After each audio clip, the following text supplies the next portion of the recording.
మాటలతో యాకోబు పత్రికని మత్తయి సువార్తకి ఎంత చక్కగా అనుగ్రహించి వాటన్నిటిని రెండింటిని కూడా పొందుపరిచి మన ఒక జీవితాలకి కావాల్సిన ప్రతిదాన్ని కూడా దేవుడు ఎంత చక్కగా అమర్చి మనకు ఏ విధంగా నేర్పిస్తుండో చూద్దాం. ఇతరులకు సహాయపడే విధంగా, ఇతరులకు ఒకవేళ కనుక నువ్వు సహాయపడ్డవు అనుకో, నీ సహాయము బహిరంగం చేస్తాడంట దేవుడు, బహిరంగంగా ప్రదర్శింపజేస్తాడంట. నువ్వు దేవుడు బహిరంగం చేస్తాడంట. దేవునికి మహిమ కలుగునుగా. హల్లెలూయా.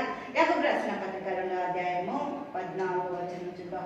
నా సహోదరులారా, క్రియలు లేనప్పుడు ఎవడైనను తనకు విశ్వాసం కలదని చెప్పిన ఎడల ఏమి ప్రయోజనం? విశ్వాసం అతన్ని రక్షింపగలదా? సహోదరుడైనను సహోదరి అయిన దిగంబరుడై ఆనాటికి భోజనం లేక ఉన్నప్పుడు మీలో ఎవడైనను శరీరముకు కావలసిన వాటిని ఇయ్యక సమాధానముగా వెలుడి, చలి కాచుకొనుడి చెప్పిన కదా ఏమి ప్రయోజనము? దేవునికి మహిమ కలుగునుగాక. అమ్మా ఆకలి వేస్తుందంటే ప్రార్థన చేసుకో, ఆకలి తీరుతుంది అంటే తీరుతుందా? తీరది. ప్రార్థన చేసినప్పుడు ఎవరి ద్వారా సహాయం దొరుకుతుంది, కరెక్టే.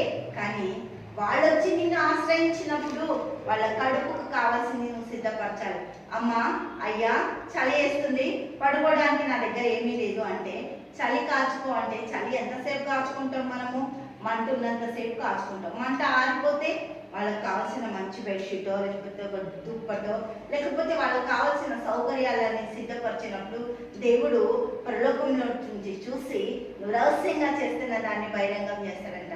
నీవు బహిరంగంగా ఇవ్వడానికి ఎంతో ఇష్టపడుతున్న దేవుడికి మహిమ కలుగునుగా. హల్లెలూయా. ప్రతిదీ కూడా దేవుడు ఎన్ని అద్భుతాలతో ఎన్ని ఆశ్చర్యకారాలతో వీళ్ళు చేస్తున్నట్ట ఏంటి? హల్లెలూయా. యాకోబు అంటుండే ఒకటే మాట, చలి కాచుకునేటోనికి ఒక దుప్పటి ఇవ్వు నేర్పిస్తుండే. చారిటీ చాలా చాలా ఇంపార్టెంట్. దేవుడికి మహిమ కలుగునుగాక. చారిటీ నెవర్ ఫెయిల్, ఎక్కడ కూడా ఫెయిల్ అవ్వదు. చారిటీ ఎంత చక్కగా మన జీవితాలకు పనిచేస్తుంది. ఆ వారికి ఒక పూట నువ్వు భోజనం పెట్టు, దేవుడు నిన్ను ఇంకా ఆశీర్వదిస్తాడు. ఒక పూట వాళ్ళకి సహాయం చేయి, తరతరాలు నువ్వు ఆశీర్వదింపబడ్డావు. వాళ్ళ కోసం నువ్వు చేసిన ప్రతిదీ కూడా దేవుడు అంటాడు నా కోసమే కదా నువ్వు చేసినావు అంటాడు. హల్లెలూయా. దేవునికి స్తోత్రం. చూద్దాం. ఒకవేళ చెయ్యని జాబితాలలో ఉన్న వాళ్ళు, చలి కాచుకో అనేవాళ్ళు, హల్లెలూయా, సమాధానంగా వెళ్ళు అని చెప్పే వాళ్ళకి దేవుడు ఏమంటుండు? ప్రేమ ఉండాలి, చారిటీ ఉండాలి. అయితే మత్తయి సువార్త 7వ అధ్యాయానికి కనెక్ట్ చేసి 21వ వచనం చూపిస్తున్నారు.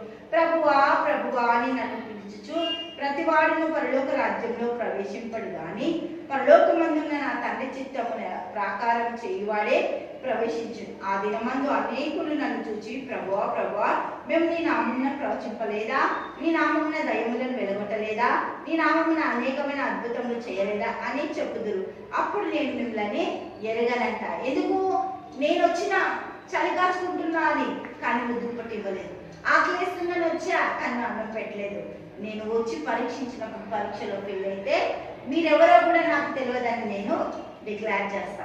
అందుకే దేవునికి మహిమ కలుగునుగాక. యాకోబు చెప్పిన మాటలేమి మత్తయి సువార్తలో 5, 6, 7 అధ్యాయాలలో ఉన్న వచనాలను నేర్పిస్తున్న గొప్ప నీతి సూత్రాలు నేర్చుకొని మన జీవితాలకి పొందుపరుచుకోవాలి. మనకు కావాల్సిన విధంగా మార్చుకోవాలి మన జీవితాన్ని.